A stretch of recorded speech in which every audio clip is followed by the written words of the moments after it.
Hey guys, how's it going? Hope you guys had a good Thursday.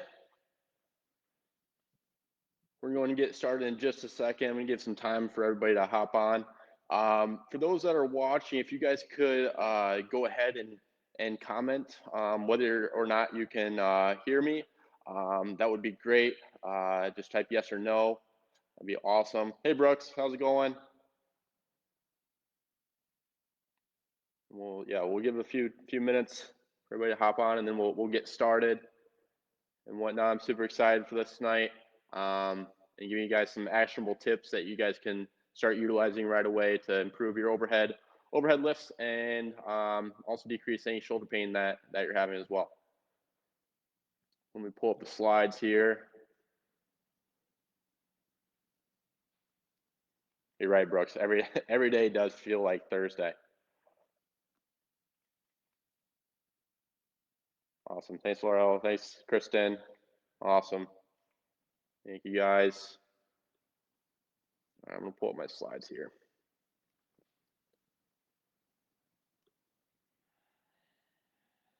And then also make sure, for those that are hopping on,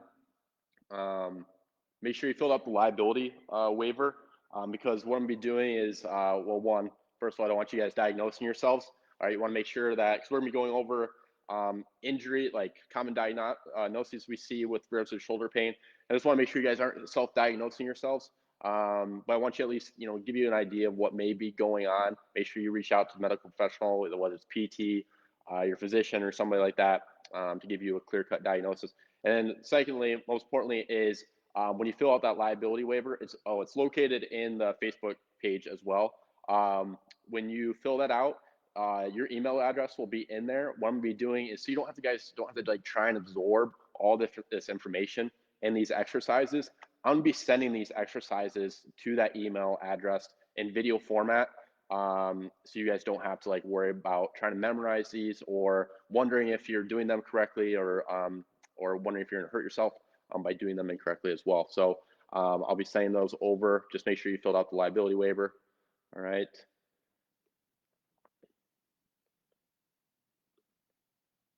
Everybody have a pretty good day with everything going on. All right.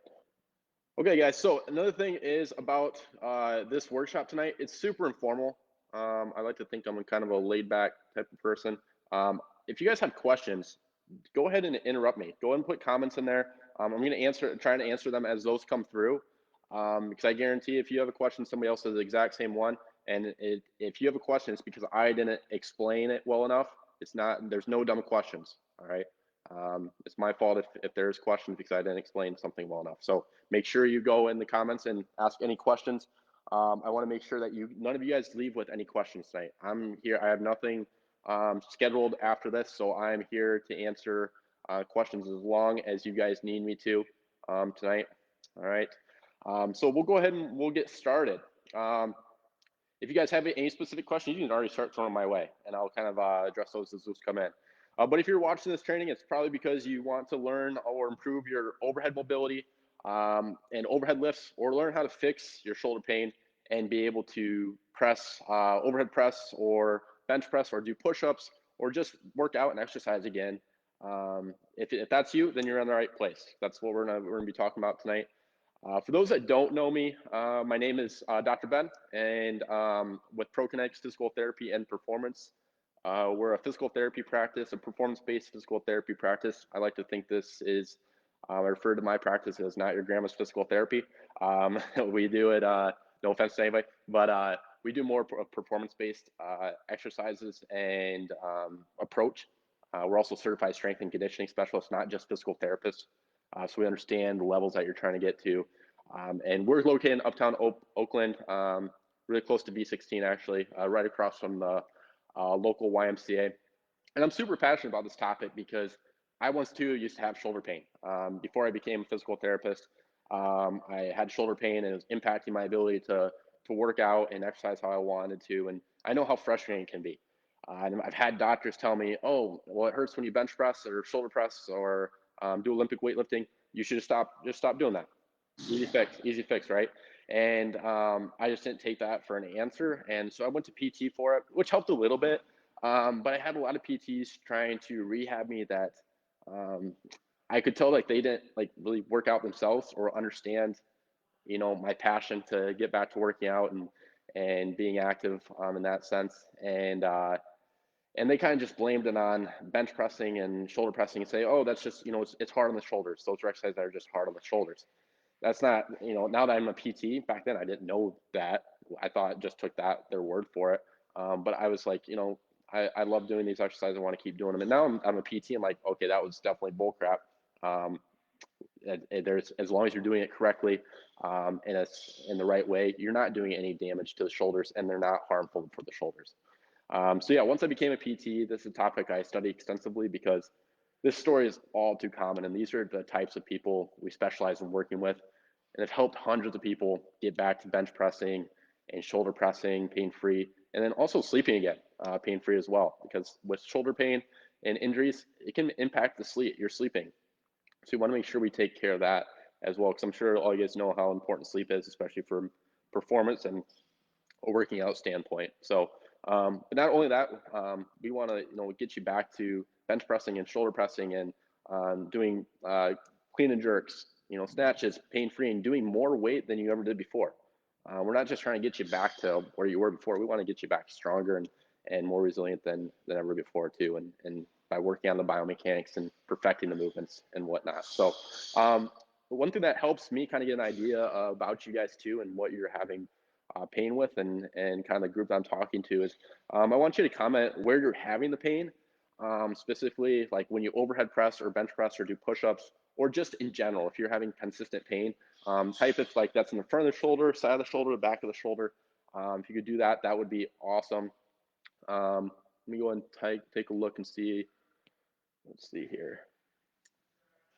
All right, and then I also want you to, comment, me if you voice your concern about, painful bench pressing or weightlifting or just CrossFit to your doctor or medical professional, and they said to just simply stop doing it if it hurts, because this is something that we see a lot. So, and again, this isn't because you're having this pain. It's not. This isn't your fault. I mean, uh, look at what other doctors and other medical professionals may have told you.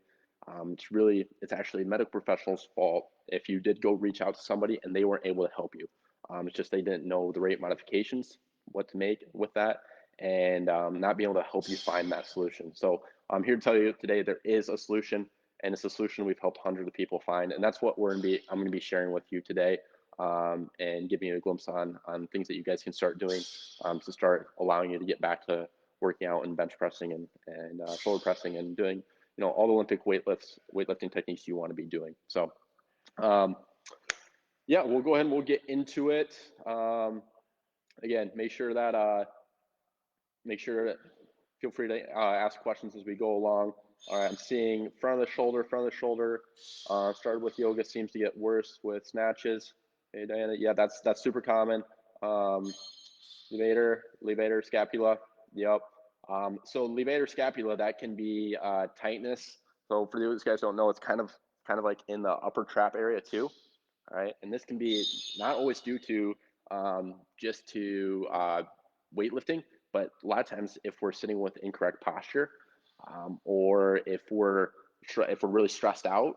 Okay, it's really stressful times right now, and so I've had a lot of past patients that originally saw me for knee pain, like, oh my gosh, my shoulders are giving me a lot of issues. I've never had an issue with them before, and it's because one, everybody's a little bit more stressed out than usual now, and two, people are working from home, and so we have less than ideal workstation setups, and so it's putting our body in positions that aren't the most ideal and causing a lot of stress on the shoulders and whatnot too. I've had serratus type pain before, now pain with front of the shoulder with push-up type exercises. Yeah, so that's most likely when somebody tells me they have, and we're going to get into this too, I'm kind of jumping the gun here, but I want to make sure I'm addressing everybody's kind of pain complaints here and where they're having the pain. A lot of times when you have pain in the front of the shoulder, it's shoulder impingement. And we'll be going over what that means and what you can do about it as well. For both of us, back to the shoulder between shoulder blade and spine. Okay, so that might be upper trap. because that upper trap expands from the base of the skull all the way down to the shoulder and then to the mid back. So could be that left shoulder, side and rear, triggered by keeping movements or a lot of snatches. So that could be side. When it's usually on the side, a lot of times it's just rotator cuff irritation. Elliot, are you still able to do those movements even with the pain? I'm suspecting it's nothing too serious. I just think there might be some rotator cuff irritation. I don't think there's probably a tear or anything for you able to still do those movements. No pain, but want to lift heavier. Awesome. Yeah, we're gonna be going over that too. And these if you're restricted with mobility, it's gonna impact your ability to get in more optimal positioning with regards to these different exercises and lifts. So if we can start getting the biomechanics and the proper alignment, your weight's going to go up too, just from being more efficient with your movements. Left shoulder, maybe the back of it, sharp pain when extending arm to reach for things.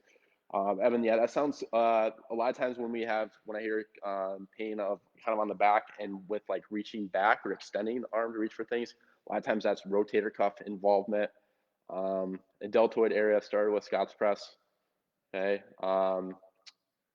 And then Caitlin, good question, Brooks. Thanks for following up. That was actually my next question, was if it was front side or back. So front side of the deltoid. Caitlin, that's most likely shoulder impingement. Again, these aren't diagnoses, but I want you guys to start seeing my thought process, that when we usually have pain on the front part of our shoulder, a lot of times it's shoulder impingement. And then it's sometimes on and off. Diagnosis, 2 separate impingements. Okay, sometimes on and off. Okay, awesome. All right. Okay, guys, thanks for taking the time to comments. Put that in the comments. That really helps me out to make sure that I'm talking to. I don't want to just go on a tangent about a total different diagnosis. That sounds like most people so far, either rotator cuff irritation or shoulder impingement. So we're gonna really tackle that tonight. We're gonna talk about other common diagnoses of the shoulder as well, but those are gonna be kind of the main topics. Initial injury was 2016. Cannot lift my left arm to look at a watch face without extreme pain. Lots of rehab many years later. It pops sometimes. Okay. Elliot, it's okay as long as if it pops and doesn't have pain, you're doing okay with that. And we'll be talking about that too. Previously had thoracic outlet syndrome and surgery to clean up scar tissue. Now I have very tight shoulders and pain during planks, though it seems to have improved during shelter in place. Okay, awesome, Fern. Well, I'm glad you're making progress during shelter in place even. That's great. So we'll actually be talking about thoracic outlet syndrome. That's probably about the third most common thing that we see is thoracic outlet syndrome. And for those that don't know what that is, don't worry, we'll be getting into that and talking about that as well. Okay. All right. Love it. Love it. All right, guys. So objectives tonight, we want to go over effective treatment of shoulder injuries first and foremost, and strategies for prevention of injury. I know a lot of you guys. There's a few of you in here that aren't having shoulder pain, and we want to make it keep it that way. And then we're going to be going over exercise that you guys can do immediately to start, and self-mobilization techniques to start improving overhead mobility. And then most importantly tonight, going over and me answering any and all questions that you guys have. Again, can't reiterate it enough. You guys are attending this workshop because you want to learn. I'm here to provide that, and I don't want you guys leaving with questions. All right. So give you guys a little bit of background about the shoulder. Shoulder pain is present in up to 25% of the population. So you guys don't have to worry about feeling, left out or anything like that. It's very, very common.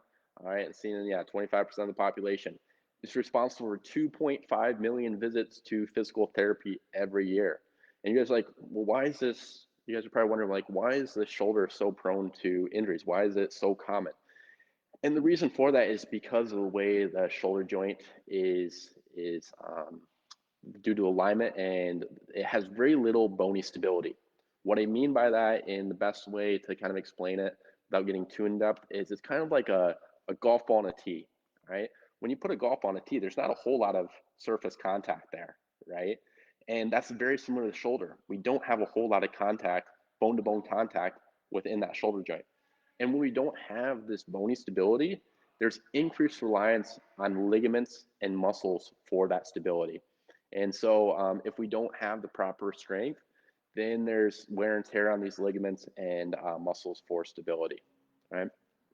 We're gonna go over briefly anatomy. I don't expect you guys to be anatomy and physiology wizards by the end of this, but I want you guys at least have some basic understanding of the anatomy, because when you really understand the anatomy and how the shoulder joints work, you're going to have a better idea of how to stay injury free. And then once you do get out of pain, you know how to stay that way too, and also help rehabilitate yourself. So we have the clavicle. Okay, so this starts right here, and it goes, you guys can feel that too, you can reach, and it's going to go all the way over to the shoulder. All right, and then we also have our scapula or shoulder blade on the back part, and then we have our humerus, the upper arm bone. All right, then we have musculature, the rotator cuff. I know you guys have heard of this. I most likely have heard of this muscle, and it's blamed for a lot of shoulder issues, and a lot of times it is the reason for shoulder issues. And the rotator cuff is comprised of 4 different muscles, and that wraps around from the front here and then comes all the way to the back side of the shoulder. And they're very, very small muscles individually. Okay, they lay underneath the deltoid. The deltoid's the big kind of shoulder cap muscle. Okay, the rotator cuffs are very small muscles, but they're very, very important. And a lot of times with general CrossFit, bodybuilding, just general strength training, with like bench press, rows, shoulder press, stuff like that, farmer carries, you're not really directly training the rotator cuff. You're focusing on more on the pecs, the deltoids, the rhomboids, the muscles in the backside of the muscle. Those really don't directly train the rotator cuff. And so when we have these modes of exercise, a lot of times that rotator cuff gets neglected, and we get a lot of weakness there. And when we get weakness there, the shoulder joint isn't being held in place like it's supposed to. We talked about how it's kind of like a golf ball on a tee. We have heavily reliant on that rotator cuff to provide that stability. Okay. We talked about the deltoid, it's kind of the shoulder cap, and then we also have the biceps and the triceps. Okay. So for those that do bro day and do a bunch of biceps, guess what? That's actually good in the sense that the bicep and the triceps actually provide some stability at that shoulder joint. Okay, because of where it attaches. Not saying, oh, if you just do bicep curls day in and day out, it's going to lead to healthy shoulders.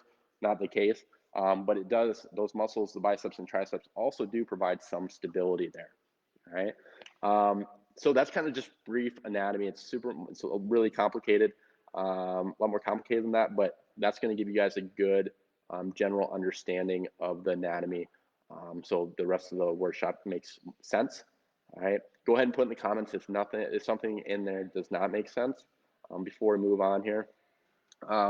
So let's move on to types of injuries. I'll wait for those questions to come in if there's any. First and most common type of injury we see with regards to shoulder pain is shoulder impingement.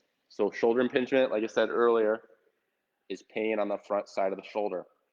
And this happens when we have muscular imbalances with regards to muscles that are tight in the front, muscles that are weak in the back. It can be muscle coordination imbalance. There's 17 muscles that attach at the shoulder joint or the shoulder blade. And those all have to be working in unison to be able to produce the movement of the shoulder in a biomechanical, efficient way without getting too fancy with terms. All right. Those all have to be working together to allow the proper mechanics of the shoulder. Okay. And so if we get really, well, lights just turned off. Hold on, guys. So when we get really tight muscles in the front and then weak muscles in the back, then we start getting those imbalances and whatnot. Okay. And so I want you guys to, if you guys are sitting down right now, what I want you to do is stay there. And what I want you to do is like slouch as far as you can. Okay. And now what I want you to do is try and raise your arm up as high as you can. All right. Let me pull up the screen so I can see, make sure you guys can see me, my arms here. Hold on. All right. I had to exit out of the presenter mode here just a second here. Okay. So you're going to slouch over like this. All right. Now what I want you to do is try and raise your arms up. This is as far as I can go with bad posture. Like if I'm sitting with bad posture in my chair, like this, okay, yeah, that's as far as I can go. Can you imagine if I was trying to do a snatch or power jerk or just shoulder press in general from this position? Would not look pretty, right? And so we're getting a lot of mid-back rounding okay, and a lot of pec tightness, because you can see my shoulders rounded forward. Our pecs span from here to here. So when we get rounded out like this, they get tight. All right, so watch what happens. I'm not manipulating anything at my shoulder. I'm just improving my posture and sitting up nice and tall. Now, look how far I can go. You guys see how much more shoulder range motion I get just by changing my posture of my mid back and my low back? I'm not doing anything with my shoulder joint. I'm literally just manipulating my mid back as well as my low back. All right, so that's why it's super important not to get too focused on just the shoulder joint itself.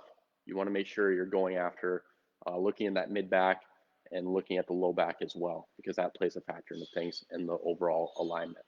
Okay. All right. So and a lot of times when we get that rounding, that's what leads to shoulder impingement. And we just continuously try and jam and go overhead when we don't have that mobility. Okay. So what can you do about shoulder impingement? We're going to talk about that in just a second. I want to go over rotator cuff issues, because this is something that we see a lot too. Usually when somebody has a rotator cuff issue or pain, usually it refers down here, kind of like right where the deltoid inserts, right down here. Sometimes it can be on the backside, but a lot of times it's pain right here. And this can be pain like reaching back, okay, is usually painful for people with rotator cuff tears. Usually rotator cuff tears are something that happens like you do something and it hurts right away. You know you did something to that shoulder. Usually, and you have that like a direct immediate onset of pain. A lot of times that's rotator cuff. With shoulder impingement, something that kind of just slowly builds upon itself and it kind of just randomly shows up. You don't really know what caused it. That's another way to tell if it's shoulder impingement as well. Okay. So you're like, well, how would somebody tear their rotator cuff? Like, what's the mechanism of injury with that? A lot of times it's like if somebody falls and on an outstretched arm and tries to catch themselves, that can cause a rotator cuff issue. Or if we are doing really heavy bench pressing and we're doing it with improper movements, or we're utilizing the incorrect form and putting our shoulder in a bad position, that can lead to a rotator cuff tear as well. Those are the most common ways to tear the rotator cuff. Obviously, there's quite a few different ways you can go about tearing that, but those are the most common. Okay. And then another thing is thoracic outlet syndrome. Who was that? Oh, Fern. Yeah, Fern said that she was having some thoracic outlet syndrome. So you had surgery, clean that up, so take out the scar tissue. Okay, so I want you guys to comment in the comment section if this is you guys at all, is if you wake up with numbness or tingling in your fingers when you wake up in the morning. Let me know if anybody else is experiencing that, or if they notice that if they do overhead press or shoulder press or keep their arms above their head for too long, that there is like some numbness and tingling. If that's the case, a lot of times it's thoracic outlet syndrome. So thoracic outlet syndrome is when there is, so we have nerves and arteries that pass out and exit throughout the back of the spine, down the neck, under the first rib, and down through this pec, and then down our arm, okay? And so if there's muscle tightness or anything like that, or compression on those nerves or arteries, it can cause numbness and tingling down into our hands or our forearm or our upper arm if it's really bad. The reason for that is if there's tight muscles, it can compress on that artery. If it compresses on that artery, we're not going to get blood flow down to our hands, so we can get numbness and tingling there. So we also have to rule out, is it a nerve issue, or is it a arterial issue or blood flow issue? And so we can also get compression on the nerve. So if there's compression on the nerve, then we usually get the numbness type of feeling, and the tingling, that's usually a nerve related, okay?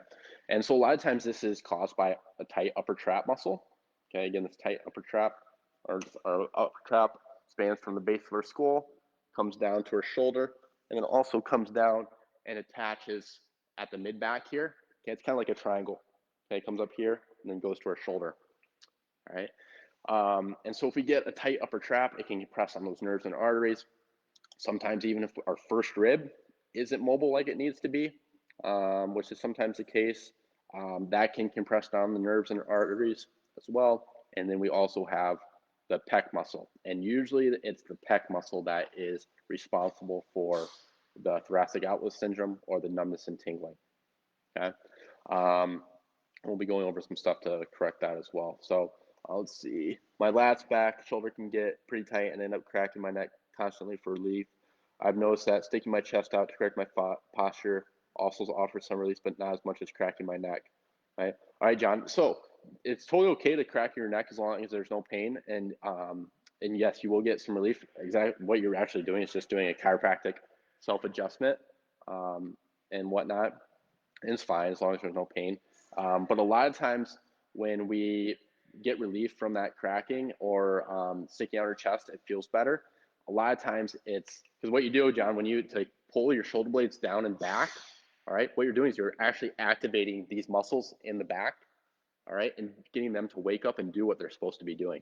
And then on top of that, guess what? When we pull our shoulder blades back, guess what our shoulders are doing? Now they're back too. And now we're not getting such a tight pec, from being like this.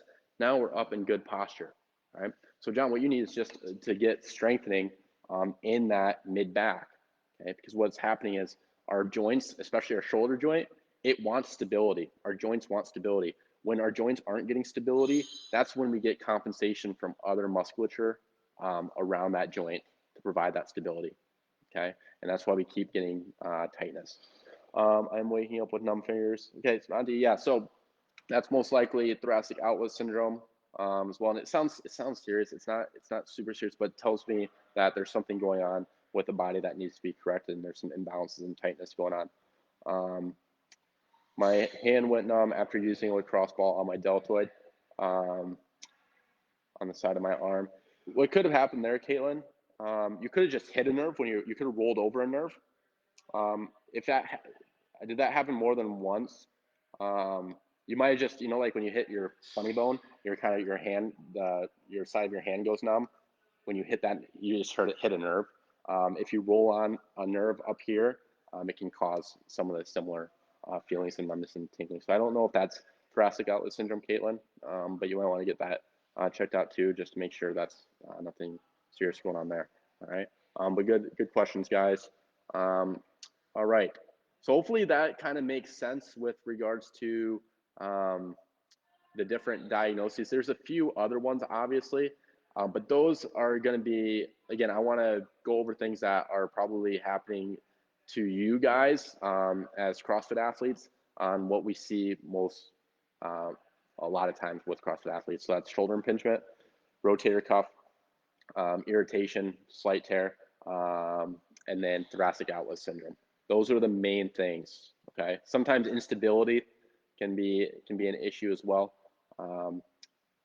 Nope, just once a while ago. All right, Kaylin, yeah, there's nothing to worry about that. I think you probably just rolled over a nerve, so you're good there. Awesome. All right, guys, so before we kind of move on, does that all make sense with regards to the types of injuries that we see? Okay, so hopefully that gives you guys a little bit of the answers or insight onto what can be going on there. All right. So we're going to go over, it's not really, I can kind of categorize it as neck and shoulder issue, is a tight upper trap muscle. And this is something that happens a lot with people that have a shoulder injury or pain. They start getting tight upper traps. And this is something we see a lot with people that sit a lot throughout the day, okay, or people that are sitting with poor ergonomics at work. What happens is, or like if you work out from home and like sit on the couch and you sit with bad posture, all right, what's going to happen is you're going to actually kind of slouch forward like this. And then guess what? For you to look up like at a computer screen, now you got to kind of crank your neck to look up like this. All right, so you guys can see there's like, you can tell like the ideal alignment of my spine it's not ideal right now. Okay, see, you guys see the difference between this and this, right? Now, when I sit with good posture, my whole spinal alignment, my vertebrae are stacked on top of each other. So I'm getting support from the bones. So my muscles don't have to provide that support, okay? However, if we sit with bad posture, Now we're kind of just hanging out on our muscles, and our muscles have to hold our head up, okay? So we talked about how that upper trap attaches at the base of the skull. So if we sit with bad posture like this, okay, and want to look up, now that upper trap has to continuously contract to hold our head up. And when we do that for 8 hours throughout the day, it gets pretty tight and it can cause quite a bit of pain. All right. I was diagnosed with scapular dyskinesia. How does that relate to thoracic outlet syndrome? All right, Sophia. So yes, so that can relate to thoracic outlet syndrome in the sense that so for those that don't know, scapular dyskinesia is when the shoulder blades don't move like they're supposed to. They don't have that coordination. I mentioned earlier that that there's like 17 muscles that attach to that shoulder blade and the shoulder joint, and for our biomechanics to work properly, we have to have muscles that aren't too tight and muscles that are strong enough to provide that support for that shoulder joint. And when we don't have that, we get scapular dyskinesia. And a lot of times it's caused by imbalances of the muscles. Same thing with thoracic outlet syndrome. We get imbalances where our pec gets too tight, our muscles in the back get weak. So Sophia, the thing is, we see a lot of times there's a lot of correlation and overlap with people that have scapular dyskinesia also have thoracic outlet syndrome. Okay, it's not like you're just gonna. A lot of times, it's not just one injury or just one diagnosis. So a lot of times, there's some overlap of what's going on, and so it's not uncommon to have both scapular dyskinesia and thoracic outlet syndrome. A lot of times, the good thing is you can treat by. It's not like you just treat one and then treat the other. You're kind of treating both of them at the same time by doing certain exercises. Because one's going to help the other, and vice versa. It kind of feeds off each other. Okay. Hopefully that makes sense, Sophia. Let me know if not. But yeah, that is common. Okay. So posture is super important. Okay, to decrease that upper trap tightness, and I'm going to give you guys some exercise tonight too, to go over on how to decrease that upper trap tightness. Okay. See if there's anything else I want to talk about the posture. Let me look at my notes here. When we sit with bad posture too, everybody wants to get zoned in on the shoulder joint. And in reality, we can't forget about the thoracic spine. The thoracic spine is your mid-back. And so when we round out like this, okay, remember we can't raise our arms up very high. If we fix our thoracic spine, now we can get a lot more motion through that, okay, and allow our overhead positioning to do what it needs to be doing. So yeah, let's get into some treatment. Again, just drop questions in the comments if anything comes up. First, with treatment, the first thing we need to do is find and understand the cause of all this. What is causing this pain? Is it the posture? Is it the way you're bench pressing? Is it the way that you're shoulder pressing? Is there muscle imbalances? Is there a tear? Is there weakness? And is there an incoordination issue with regards to the shoulder joint? What is the underlying issue? Because if we don't get to the root cause of that, it's an uphill battle. We can do all these exercises that we want. You will make improvement, but it's much slower if we don't get to address that root issue. All right. Second thing is we want to control the swelling. So if you were working out and you did bench press or shoulder press or a snatch and just felt kind of something not right and it had a sharp pain, we want to throw ice on that, decrease that swelling as much as possible. And then posture, make work modifications. Do you have the correct work set up? We do ergonomic assessments as well, because again, if that's causing a lot of this, we want to make sure we address that issue. Next thing is we need to restore range of motion. That's some exercise we're going to go over tonight too, to help restore range of motion. And then strengthening exercises. A lot of times people get stuck on mobility, and really what they need is stability. What I mean by stability is strengthening exercises, okay? We're going to mainly focus on mobility because that's going to give you guys the most bang for your time and efforts, and we're going to see the most improvements really quickly, and help you guys out too. So, all right, enough of me jibber jabbering. All right, I kind of go on tangents because I kind of geek out on this stuff, as you guys probably can tell. Well, I guess that's why I'm a physical therapist, right? We are going to go over some self testing on some orthopedic measurements that we do as physical therapists. And I'm going to walk you guys through on how you can do them on your own. I want you guys to follow along with me. and we're going to start figuring out, where are your restrictions at? Is it lat tightness? Is it muscle and coordination? Is it upper trap tightness? We're going to start working through some of that to figure out what's going on, and then we'll be able to kind of throw exercises at it based on what we find with the treatment. Cindy is asking, is heat better on chronic pain? That's a great question, Cindy. So it's a question I get a lot, and this is something that you guys can apply to any joint, not just the shoulder. So ideally, number one rule, try both heat and ice. Whichever one feels best for you, you do that one, because everybody's a little bit different. However, a general rule that you guys can follow is, if, again, we talked about how one of the first stages of treatment is controlling swelling. So if you injured something or you got done with a workout and you're feeling a little bit more pain than usual, a lot of times there's more inflammation in that joint. We need to throw ice on that to help calm that inflammation down and get some pain relief. However, if we're working with like tight muscles, usually also with chronic pain, throwing heat on it is going to be better for it in a general sense. Okay, it's going to help relax muscles, help you just relax in general and decrease the pain too. So for chronic pain, traditionally heat is better, what the research shows. However, do whichever one gives you the most relief, Cindy. Okay, great question though. All right, guys. So what we're going to do is we're going to do a lat screen. Okay, so a lat screen. So I want you guys to go ahead and lay on your backs. All right, and what, hopefully you guys can see me. All right, what you're going to do is you're going to bend your knees. Okay, and then what you're going to do, sorry, got ahead of myself. You're going to straighten your legs. Okay, and what I want you to do is I'm going to resemble what's most likely going to happen with a lot of you guys. And I'll show you what a positive test is going to look like. All right. So you're going to try and raise your arms above your head. Okay. And I'm going to say I get stuck right here. Okay. And a lot of you guys we want to try and get all the way down to the floor. Okay. However, you guys may get stuck here. Now, what I want you to do is go ahead and bend your knees and see if you can go further. All right. If you notice that you're more restricted this way, and then when you bend your knees, you're able to go further, that's telling me that there's some lat tightness. Okay, the reason for that is based on where the lat attaches. The lat attaches at the pelvis. And so we can manipulate our pelvis positioning by if our knees are bent or straight. Okay, so we put the lat on kind of a stretch when our legs are straight, okay, which is going to pull that lat down and not allow us to reach overhead. But when we bend our knees, that's going to change that pelvis orientation, and now we're going to be able to go further.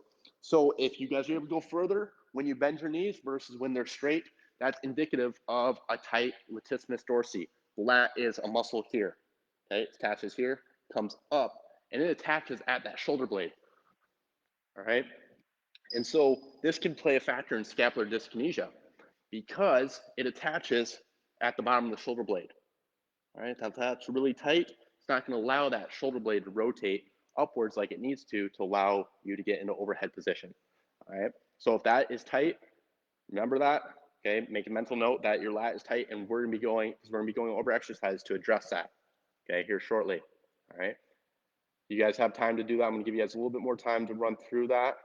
I want you guys to comment me or tight. You can comment lat or tight lat if this was positive for you guys, just so I know audience I'm talking to, and make sure I'm gearing these exercises towards to you guys.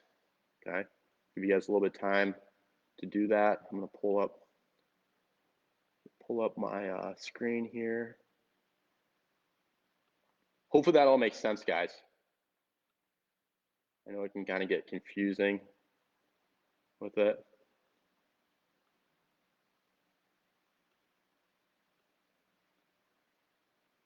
All right, I'm not seeing anything coming through. So everybody did pretty well with that. You guys didn't see much of a difference between with the knees bent or knees straight? Okay, good. All right, that's a good sign that the lats aren't causing much of the issue. Tight lats. Anna says tight lats. All right, so that's right, Anna. Well, it's very, very common. Tight lats is very common. All right.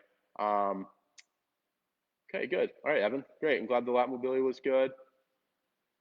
It's a good question, Elliot. So there shouldn't be much of a difference. You shouldn't, what's normal is you shouldn't see any difference between leg straight versus knees bent, okay? You don't want to see much variation, maybe like 5 degrees. Okay, awesome. All right, guys. All right, Diana. Well, Diana, we'll be going over some exercises for that tonight too, okay? We're gonna go over, so those guys, for those of you that didn't have tight lat, we're gonna get you with a couple other tests, okay? So the next one we're gonna do, let me pull up my screen here. Sorry, I'm having to switch back and forth between Facebook Live and my my PowerPoint here. All right, so what I want you guys to do is you're going to stand up. Right, you're gonna place one hand. Hopefully, you guys can see my back here. So you're gonna put one hand behind your back like this, okay? And then what you're gonna do is you're gonna take your other hand and try and touch, okay? I want you guys to do that on both sides. All right, Elliot, you said sub 5. Yeah, you're good.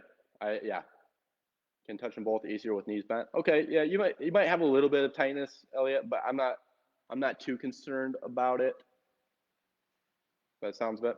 All right, so guys, make sure you do that on both sides, and see and watch out for any asymmetries that are going on there. Okay. So normal range of motion is we should be able to touch.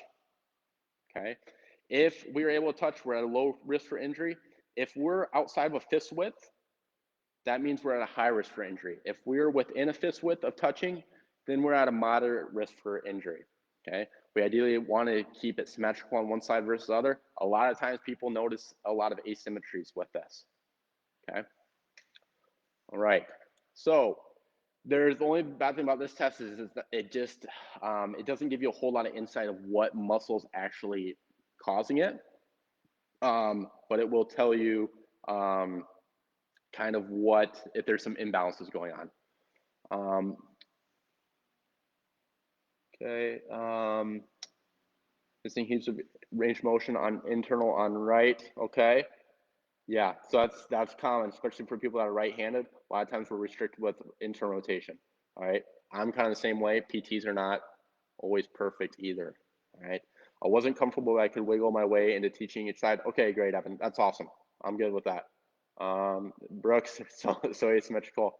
Before I did CrossFit, I used to be able to touch my palms on both sides. All right, John. So it's actually if you're able to touch. So were you talking about like you used to be able to do this? If you were able to actually do this and touch like your entire palm to each other, you actually probably had some shoulder instability. So CrossFit actually might have helped you, even though it made it a little bit tighter. You probably improved your stability of that shoulder. Right shoulder is tight. Cindy, is the right shoulder what's causing you pain too? So asymmetrical, about 3 fist width on one side. Yeah, yeah. Was that on the right or the left?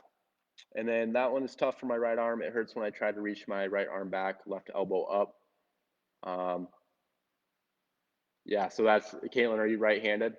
If so, that would definitely make sense. So which side is which? The arm that is overhead or arm reaching up? That's a good question. It's based on just your reports on just saying like, oh, do I feel like it's gonna? A lot of times you'll know what side is restricted, okay, by making a notice of what side is.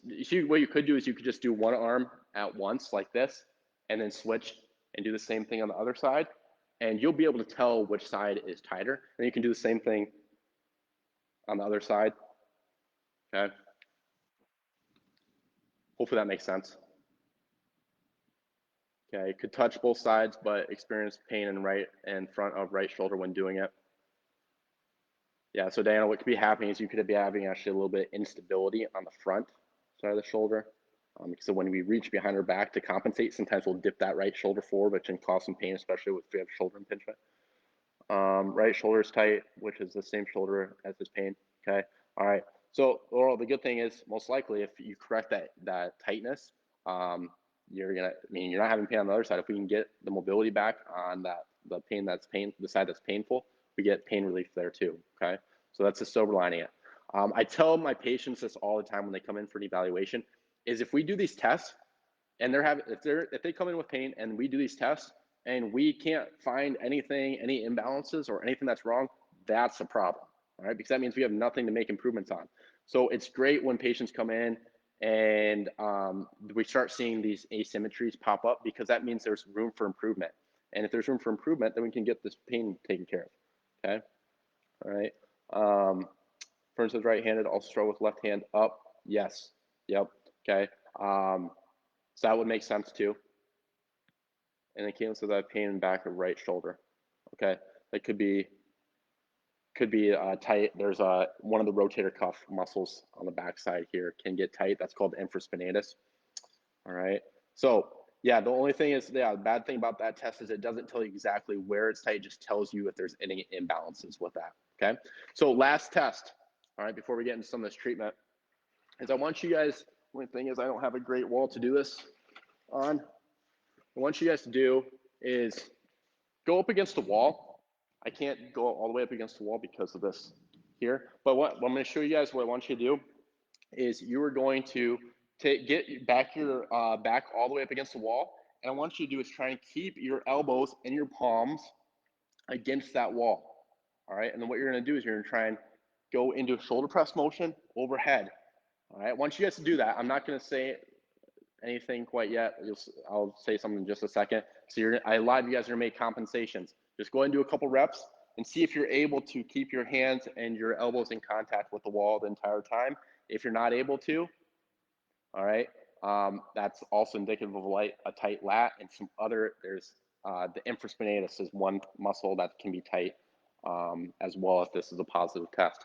All right, so if you guys aren't able to, make sure you don't cheat, forgot to mention, don't cheat by arching that low back.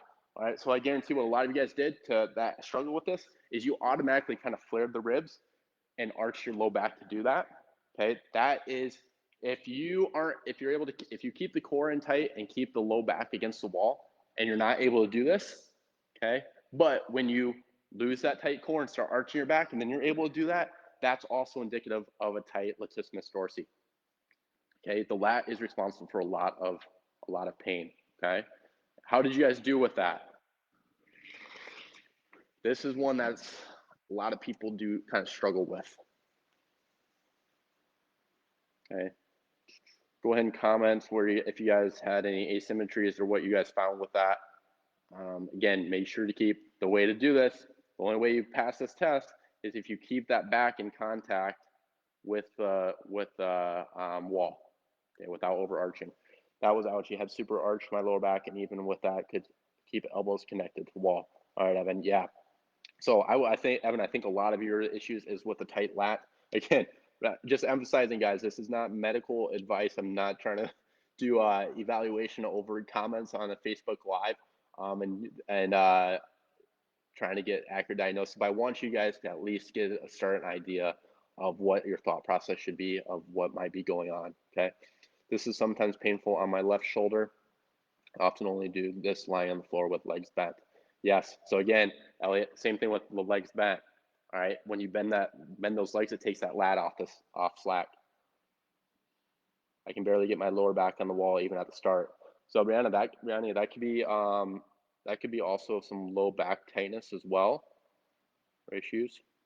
Could do it, but it's definitely easier with an arch back. You know. Sponty, good. Glad you're able to do it.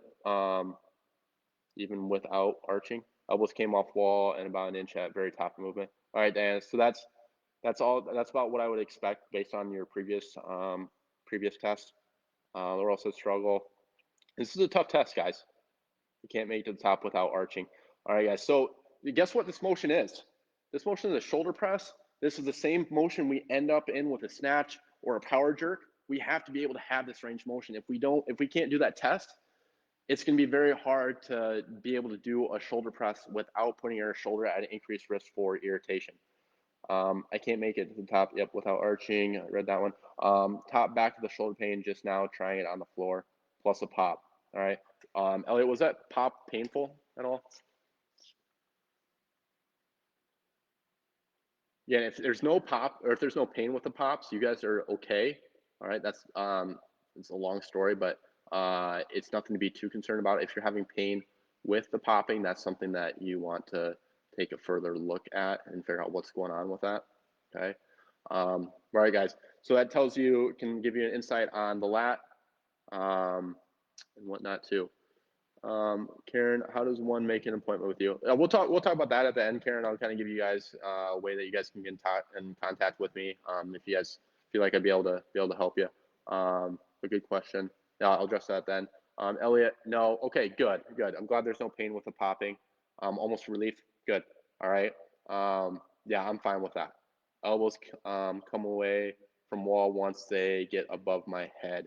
Yep. So Kaylin, yeah, that's indicative of tight rotator cuff muscle, infraspinatus, and then lat. Okay. All right. Thanks, guys. I really appreciate you guys' feedback on this. It helps a lot. It allows me to help you guys further. So thank you for being so interactive and engaging with it. All right. So now let's get into, all this doesn't mean a darn, doesn't help at all if we can't give you guys exercise to start making progress on this. So let's go ahead and we're going to dive into the exercises. Let me find my PowerPoint again. Where did it go? All right, guys. So we're going to improve our internal rotation. So a lot of times people, for those that struggled with the arm behind the back, this one's going to help you out. So what you're going to do is you can take a band. All right. And what you're going to do is take your arm, loop it in, put it up at the elbow. All right. And then you're going to place your arm behind your back and then you're going to step forward. All right. If you guys don't have a band, that's okay. What you can do is you can just work on you can put your arm behind your back and then you can grab a towel. Okay, preferably if you have a band, that's going to work better.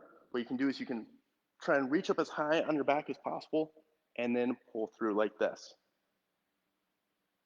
Okay.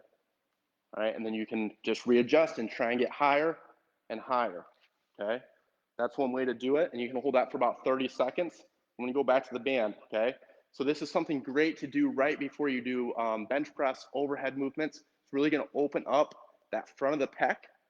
Okay, and it'll loosen up that shoulder joint, that shoulder capsule.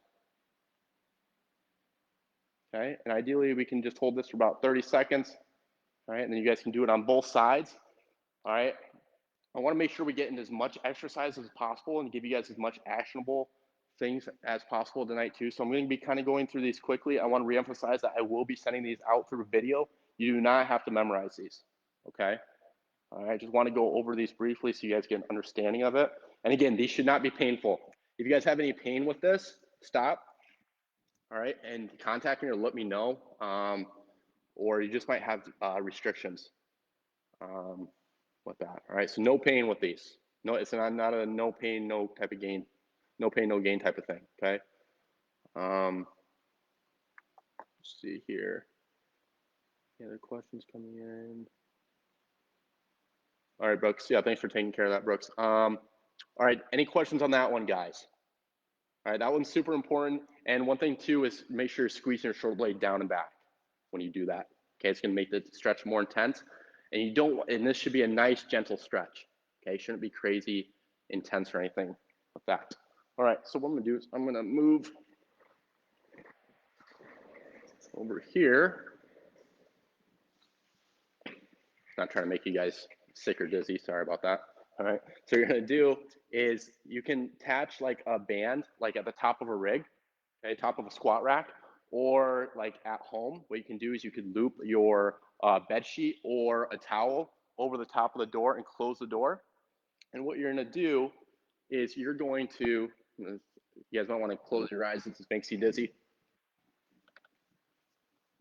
Okay, you guys can see that there. All right, what we're gonna do is we are going to loop our hand in here like this. Okay, our palm is gonna be up. And then what we're doing is we're stepping our right leg back. And then what we're doing, this is gonna help a lot of you guys because I know a lot of you guys had the tight lat. Okay, I think that was probably the most common thing was a tight lat. So what we're gonna do is we're going to relax and let our arm drift up and let the band pull on it. And then we are stepping back and we're trying to elongate. Remember the lats attached down here, all the way up here. We're trying to elongate this to stretch it out. One important piece is don't let the, we want to make sure we keep that palm up the entire time. We should feel a nice stretch, gentle stretch throughout here. This one, again, reiterate, this one's gonna be super important for a lot of you guys. You guys can get a lot of relief from this and improve your overhead lifts just from doing this one. Okay, keeping that chest up. We don't want to be like caving forward like this. Keep that chest up, proud chest. And same thing here on the other side. Okay, palm up, and then left leg back. And then we're getting a nice stretch on the other side. Keeping that palm up. The palm up is super important. Okay, it's kind of crazy that just a small variation from going from here to here makes a difference. You guys can go ahead and do these now if you want to and run through them and see if you have any questions about them.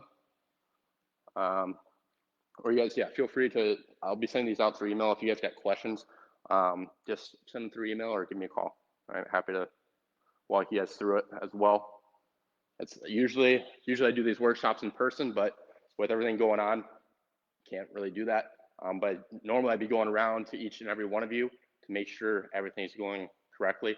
And this is something we can do too when, who knows when this whole thing's gonna be over, but when it is, we can do it in person. We can go have a workshop that's geared towards me coming in and just making sure all these are doing correctly, and you guys can ask any questions in person too. But trying to do the best I can with everything going on. Brianna is asking, if one side is tighter than the other, should you spend extra time focusing on that shoulder, or should you still do equal time per side? All right, question of the night. That is a great question. I'm so glad you brought that up. A lot of times people, when they notice a side is tighter, they just start working on loosening, like let's say my right side is tight. A lot of times people will just stretch the crap out of that right side, and before they know it, they create imbalances, and now this right side that was tight, or it was the bad side, now it's the good side. Now they have to go over here and try and stretch this, and it's like a game of catch up, right? You want to make sure you're addressing both sides equally, okay? Hopefully that makes sense, but great question, all right? So make sure you're doing that equally on both sides.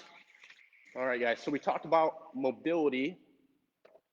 All right, now we're gonna talk about stability. And we talked about how a lot of the muscles in the mid-back are weak, okay? How do we get those to wake up? Okay, especially for a lot of times when people are sitting quite a bit throughout the day at work, a lot of those muscles get weak in the back. So what you can do, you guys might not, all you guys might not have the TRX. Again, what you can do is you can use a bed sheet and loop it up against the door frame. And what you're gonna do, and this is great for overhead. Let's see if you guys can see, which one you guys can see best. All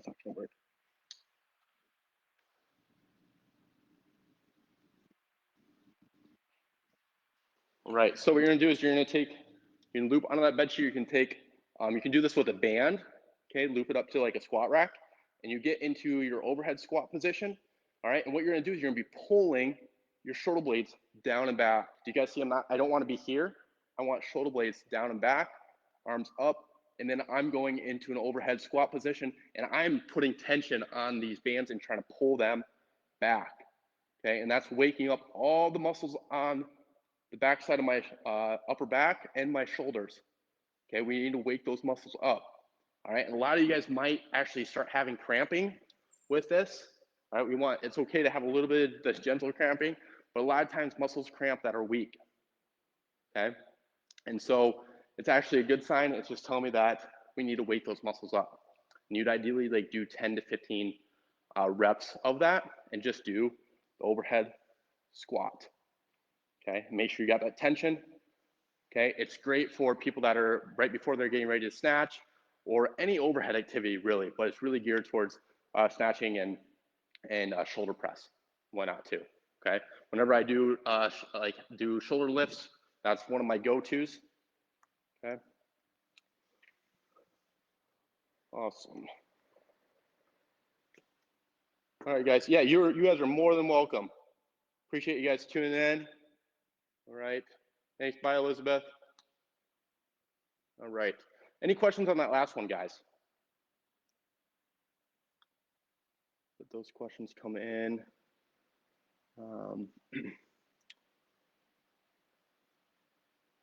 And then we talked about the upper trap and how that gets tight. I want to give you guys something for that too, okay? So while I wait for those comments to come in, I was a bad presenter. I forgot to grab the lacrosse ball. I'm gonna grab a lacrosse ball real quick, or a tennis ball. If you guys have a tennis ball or a lacrosse ball or a softball, go ahead and grab that right now. I'm gonna grab mine. Be right back.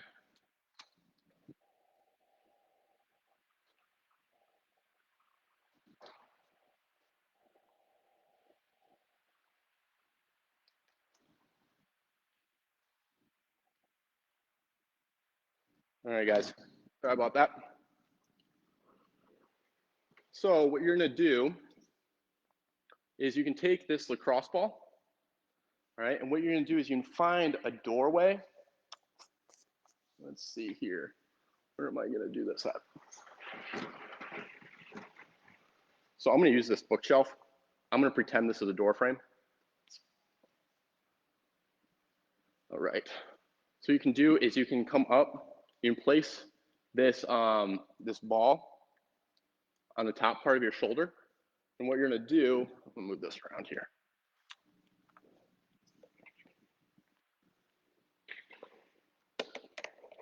Again, sorry for making you guys dizzy. All right, what you're gonna do is you're gonna place, again, find something more sturdy than this book frame, okay, or this book stand or towel stand.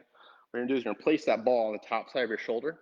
What you're gonna do is you're gonna pretend like you're trying to tackle that door frame, lean in, and place that ball and pin it against that wall, and you can roll on the top part of that upper trap.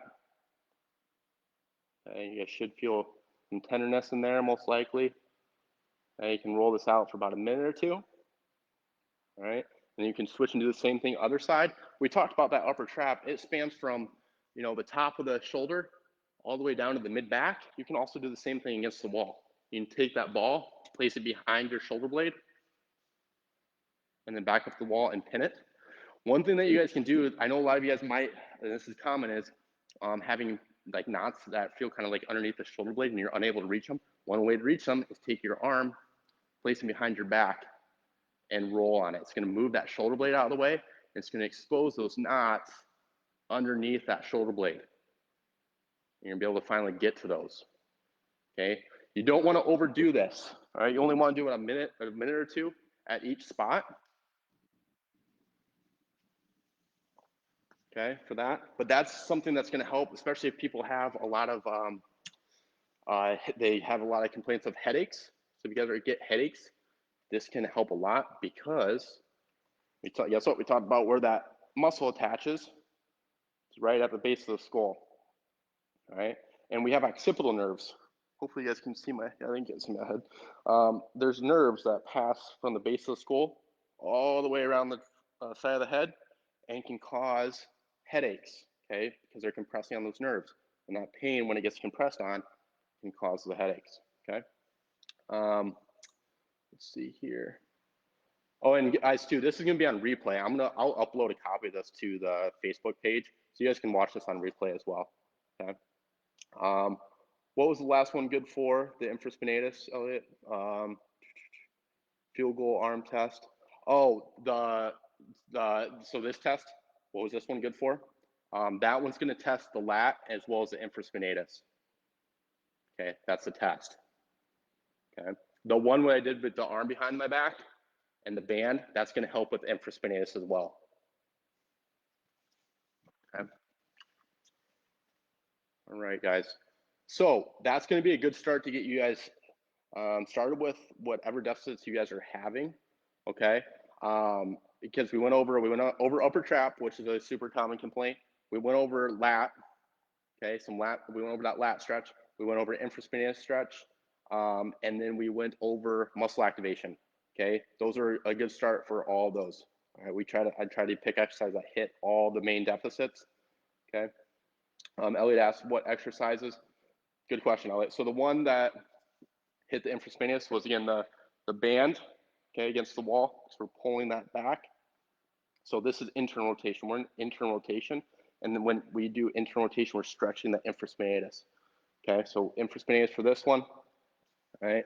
And then the lat one was the one where we have the band, okay, overhead. And when I send the videos to you guys, in the name, it'll tell what muscle it's stretching, I believe. I have to double check on that, but it should say that, okay? A good question. All right, guys. Any questions about the exercise? Any questions about anything that we went over tonight? Again, I don't want you guys leaving with any questions. Again, like I said, I don't have anything going on after this.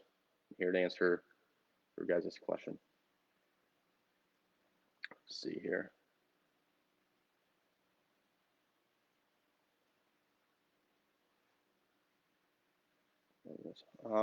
If I'm not 100% of the cause of my shoulder pain diagnosis, is there any safety issue with doing all these exercises we are going over? No, Evan, no, you can give, so I specifically chose these exercises.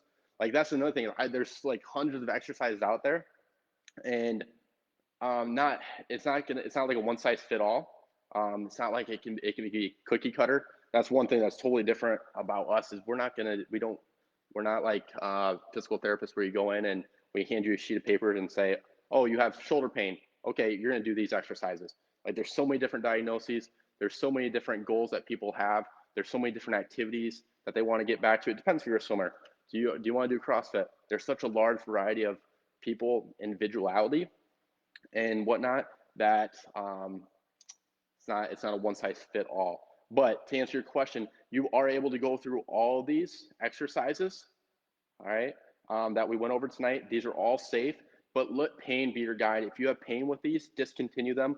Let me know because there's something underlying going on. That's what your body's way of telling you there's something that needs to be addressed. What's the best for impingement? Great question, Diana. So that all these are going to help with impingement.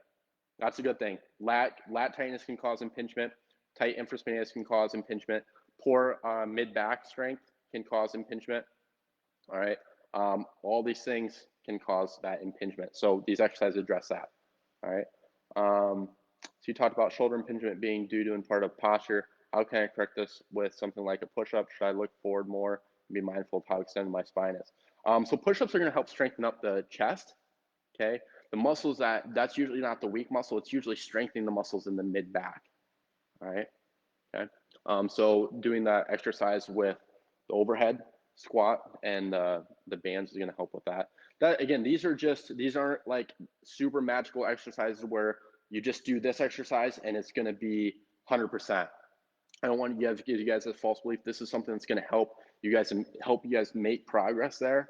But it's almost impossible. I wish I could. It's almost impossible to. It is impossible to tell you like, oh, just do this exercise, this exercise, this exercise, and it's going to be better. It depends on, there's 17 muscles in the shoulder joint that make up the shoulder joint. It depends on what muscles are tight, what muscles are weak, your positioning, your posture, the way you lift, what exercise you're having pain with. Mechanism, injury, all those different things need to be taken into account. So I'm trying to answer these questions as best as I can without that information. So a lot of times to answer your question, strengthen up the mid-back is going to help. Any benchmarks on when to reintroduce the excluded exercises? Let's see here. Oh, Caitlin says any exercise I should avoid. Anything that's painful. If it's something that you're having pain with, make sure that you're avoiding those and figure out is the way you're bench pressing or the way you're shoulder pressing or whatever the way you're doing that at certain exercise, or is it because you don't have the allowable range motion? Did you have difficulty with that overhead test? Were some of these other tests positive or indicative of tightness? Because you just might not, if muscles are so tight and the joints are so tight, you're not going to have the available range of motion to do them properly, these exercise properly, and those lead to pain. Any benchmarks on when to reintroduce excluded exercise? You could retest them.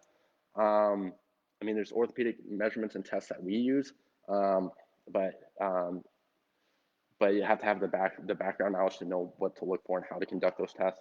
But for you, Elliot, the best way to do it is just retest the exercise that you're having pain with and see how you do with those. Okay, try and fix certain things, and after you feel like you've made some progress, then you can start reintroducing some of these exercises. All right, but good questions. All right, guys. But like I said, early in the workshop, luckily there is a solution to all this, and it's a solution we've helped hundreds of people fine. For example, we had a patient, and this might sound, like you, that had been to his doctor, and a handful of PT and chiropractors that didn't really help, and everyone kept telling him that he needed to strengthen, his mid back, and that he just had a weak rotator cuff, and that wasn't. They were just kind of barking up the wrong tree with it, and they really weren't getting to the root issue of it. They kind of just gave him cookie cutter exercises. And then because he wasn't making progress, he then turned to YouTube videos and went down that rabbit hole and did every exercise under the sun that claimed to be, the best exercise for shoulder pain. He found us through a workshop just like this and ended up scheduling evaluation with us. And turns out his rotator cuff was actually perfectly fine. And that wasn't even his shoulder, and that was the issue. The problem was his mid back. We talked about mid back mobility and how important that is. That's where his restriction was, and also strength in his mid back was the issue too. And then we did video analysis of his overhead press and what he was having difficulty doing, and making sure that the biomechanics looked good with that, and cleaned it up. And after 2 sessions, he was pain-free. He continued to work with us for a few more sessions afterwards, and we increased his bench press max by over 35 pounds, and then also his shoulder press by 20, I think it was 20 to 25 pounds, and his snatch went up 10 pounds too. And that was all in a matter of just a month. And that's by just cleaning up his biomechanics and doing a video analysis of all that too. So I want you guys to envision, what your life would look like, or what it could be like if you didn't have, this pain. It sounds like a lot of you guys are frustrated by this, and imagine how if you could work out the way you wanted to and not have to worry about this shoulder pain, and how different you would feel right now if you could, be like the person in the story I just told. So I want to give you guys, an opportunity to seek help and get the help that you need. Like I said, we've helped hundreds of people overcome painful bench pressing, painful shoulder press, painful sleeping at night, numbness and tingling in the hands, pain with snatches, stuff like that. And we learned that there's a pattern to solving this type of shoulder pain. Our time figuring out these patterns led us to creating our pain-free pressing plus performance program. And here's kind of how the program works: is we go through a current and previous injury analysis, posture and alignment evaluation, put you through a full body biomechanical assessment, do a bench press and shoulder press video analysis, or any other exercise that you're having pain with, and narrowing down, is it the movements and how you're performing that exercise. I know you're thinking, I just don't know if this will work for me. I don't know if I have the time or money right now. I don't think physical therapy is what I need to solve my problems, and that's fine. I totally get it. And it's a stressful time with everything going on. But I'm going to turn this back to, how long are you going to be willing to tolerate this? Because it's most likely not going to go magically away on its own. I hear it all the times too from my patients when they're done with physical therapy with me. They're really reluctant to start because they just didn't know if it was going to work. And I get that too, but I hear it over and over again. They say, I wish I wouldn't have waited so long to do this. I missed out on so much looking back, and never truly realized how much pain I was in and how much it was affecting my life and all the things that I was avoiding because of it. And you're also probably wondering, how much does this cost? To get the current and previous injury analysis, the posture and alignment analysis, the full body biomechanical assessment, bench press and shoulder press video analysis, and then come up with a prescribed plan of care from there, it's typically $225. However, if you schedule today, you'll receive 50% off, and you'll get all this for just $112. All right. And we'll get to the root cause of this and get an accurate diagnosis and come up with a plan of care from there. So if you guys are interested in that, I'm going to drop a link below this video. And if you guys are interested in that, let me know. And again, I'm not going to, before I schedule anybody, I hop on a phone call with them for 10 to 15 minutes to figure out what their specific issue is and see if it's even needed for them to come in, right? I'm not going to waste your time and have you come into a clinic if it's a very minor issue and I know I can just be like, oh, just do these 2 exercises and most likely it's going to take care of it. And if it doesn't, then reach out to me. But if it's something that's more sinister and something that needs more attention, then I will schedule the evaluation and get you relief there too. All right. But the main thing is, I'm not here to waste your time. This is something that we help everybody. We've helped so many people with. I'm confident we can help you guys too. All right. Because there's no reason to keep continuing to live your life avoiding these exercises when there's a solution out there. All right. All right. So let me see if some questions popped up. Narrow push-ups kind of hurt. And then you guys can drop questions. You guys have any questions about the assessment or anything like that. Narrow push-ups kind of hurt, but wider push-ups are fine. Caitlin, so this is, so a lot of times with that, when we keep our elbows in closer, it puts our shoulder in more proper alignment.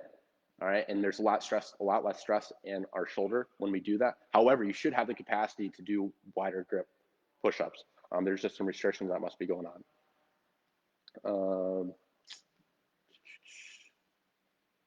Let's see here. Brooks, what did you say here? Ben, would you suggest she avoid push-ups if they recreate symptoms? Yes. Do not be pushing through pain. All right, your body's very intelligent, telling you that there's something wrong. But no, you should not be completely avoiding exercises. That's another thing too. Is I'm not here to tell you guys to stop doing exercise altogether. We just need to find ways. A lot of times when somebody comes in with shoulder pain, we can find ways to allow them to keep doing exercises for upper body, because we don't want to just stop doing exercise altogether, because what that leads to is weakness, even further weakness, and leads to other issues and actually makes the issue worse. So after the evaluation, you'll know what exercise you should be doing and what you should not be doing. But general guideline is, if it's painful, stop and figure out what's going on. Wish I could schedule an appointment with you, but I moved away. Any PT Rex for New York City? Sophia, actually, I do have a few. I know of one PT in New York that actually would be a good, yeah, he'd be a good fit. I can get you in contact with him. We're doing virtual as well as in-person visits, depending on what people feel most comfortable with. So Sophia, I'm happy to do a virtual evaluation as well. We've been doing those, and those are just as effective as in person as well. Absolutely, Evan. You are more than welcome. Quick question. I'm 6'6" in my late 40s. Anything to keep in mind being older? And no. Hey, Evan, that's something we hear about all the time too. Is, oh, I'm getting older. I'm getting in my late 40s. I'm in my late 50s and late 60s. Is it just normal to have increased pain as we age? Yes and no. I know plenty of 70-year-olds that are exercising pain-free, and I know tons of 20-year-olds that have knee pain and shoulder pain and low back pain off the charts. So there's not always a correlation between age and pain. No, keep doing your thing, Evan. Just avoid things that are painful. Keep working out. Keep being active. That's super important. Karen, no questions. I just want to make an appointment. Yeah, for sure, Karen. I'll just go ahead and I'll put the link below, and you can just go ahead and fill that out. Sophia, awesome. Yeah, you are more than welcome, Sophia. I'm glad you guys found this beneficial and whatnot. And again, we're going to be doing this on repeat with regards to different topics. We're going to do something for the low back. We're going to be doing something for the knee as well. And we're just going to be looping this as well. And then what I've been doing is I can download this video. So if you guys know of anybody else that is having shoulder pain, let me know and I can send them a copy of this. As long as Brooks is okay with that. I'm happy to send this out and get relief to as many people as possible. Okay. But yeah, any other questions, guys, before we hop off? And I'll keep you guys updated. I'll post in the group on what topic we're gonna tackle next. I'll probably make another poll. Actually, I'll just refer back to the other poll that you guys already filled out and look at what the second place was. I think it was, I don't know if it was sleep positioning or what it was. Anyways, I'll look back at that and see, and we'll come up with that. I'll keep you guys updated on what we decide to do. And then of course, Randy, yeah, that's good. Awesome. Glad you found this beneficial. You are more than welcome. And yeah, I'll announce the next topic here shortly, probably tomorrow or over the weekend. So I'll also drop my phone number and our website in the comments too, if you guys want to learn more and check us out and whatnot. Okay. You are more than welcome, Karen. All right, Brooks. Perfect. All right, guys, I am going to hop off. I hope you guys enjoy the rest of your Thursday night. And as always, I am here. If you guys have any questions about the exercise, just respond to that email, and I will get back to those as soon as